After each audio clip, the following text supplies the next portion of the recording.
नमस्ते अनि स्वागत छ। मैले आज भिडियोमा के देखाउन गइरहेको छु भनेर त हेरिसक्नुभयो होइन, बुझिसक्नुभयो होला। म छोटो र मिठो तपाईँहरूलाई भन्नेछु कुरा।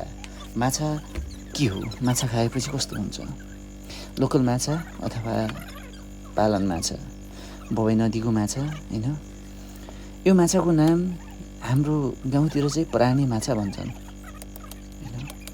यसमा एकदम काँडा कम हुने भएको हुनाले मासु बढी र काँडा कम र काँडा फेरि मोटो काँडा है, एउटै काँडा मात्रै हुने भएको हुनाले यसलाई पराने माछा भनिन्छ। यसको मुखमा चाहिँ दाँत धेरै हुन्छ। टाउको भाग यो तपाईँलाई देखाइरहेको छु, काटिरहेको छु, यो चाहिँ टाउको भाग हो होइन।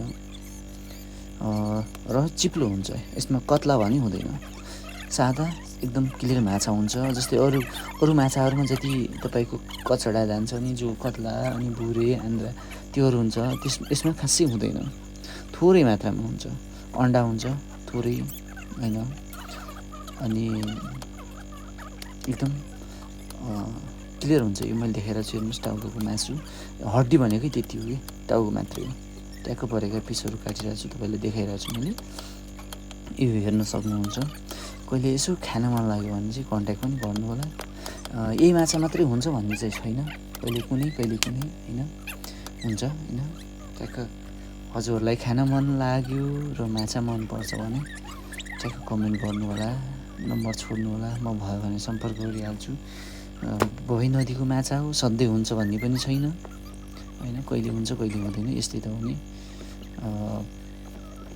यो टाउको चाहिँ तपाईँको मैले काटेर चाहिँ बेच्दैन, फेरि यो चाहिँ 5 केजी 400 ग्रामको माछा थियो र 5वटा बटा लगाइदिनु पऱ्यो, हामी आफै लग्छौँ, बरु काटिदिनु पऱ्यो भने भएर मैले काटिदिएको चाहिँ हौँ, तर काटेर चाहिँ माछा चाहिँ बेच्दैन है। अनि यसरी हेर्नुहोस्, यसमा हड्डी चाहिँ हुँदैन कि, एउटै काँडा हुन्छ। यो बिचमा देख्नु भएको छ यो होइन, एकदम माछा चाहिँ क्लियर हुन्छ। त्यस्तो कुनै अरू माछा सायद तपाईँहरूले खानुभएको छ छैन, खाएकोले चाहिँ पक्कै बुझिसक्नु भएको छ, नखाएकोलाई चाहिँ यो नौलो र अनौठो पनि लाग्न सक्छ। एकदम क्लियर छ माछा, हेर्नु यस्तो मजाको माछा हुन्छ भने नि। यसमा आन्द्रा भुरी अनि त्यस्तो कचडा जाने भन्ने सिस्टमै हुँदैन। मैले यो माछाहरूलाई ठ्याक्क काटिदिइसकेँ अनि भाग पनि लगाइदिँदैछु। लगभग मेरो विचारमा अन्डा चाहिँ एउटालाई 1 किलो पर्नुपर्छ, हल्का अन्डा थियो त्यही भएर, नत्र 5 केजी 400 ग्राम माछा हो होइन। 400 ग्राम चाहिँ अब यसको भुरी गरेर लगभग एउटालाई 1 किलो अथवा 800 ग्राम, किनकि अन्डा छ, हल्का छ। अरू माछामा झन् धेरै बढी अन्डा हुन्छ भने यसमा चाहिँ थोरै मात्रामा अन्डा छ। यो सबै प्याक भइसक्यो, मैले चाहिँ अब काँटामा तौल्दैछु होइन।